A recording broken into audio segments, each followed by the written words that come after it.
মারে শেষ পর্যন্ত জীবন মরণের সন্ধিক্ষণে চলে এসেছে। ডাক্তার বলে হয়তো বাচ্চা বাঁচানো যাবে, না হয় মা বাঁচানো যাবে। সবাই চিন্তা করলো মা বেঁচে থাকলে বাচ্চা আরো আসবে, সুতরাং মাকে বাঁচাও। সবাই বলে যে মাকে বাঁচাও, শ্বশুরি বলে মাকে বাঁচাও, দাদি নানি বলে মাকে বাঁচাও, স্বামী বলে মাকে বাঁচাও। ডাক্তার এবার মাকে জিজ্ঞেস করে, সবাই তো আপনাকে বাঁচাতে বলছে, আপনার মতামতটা আমার একটু শুনতে ইচ্ছা করছে।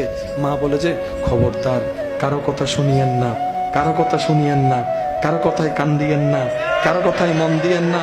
যে যাই বলুক, ডাক্তার গো আপনি আমাকে না, আমার সন্তানকে বাঁচান, আমার সন্তানকে বাঁচান, আমার সন্তানকে বাঁচান।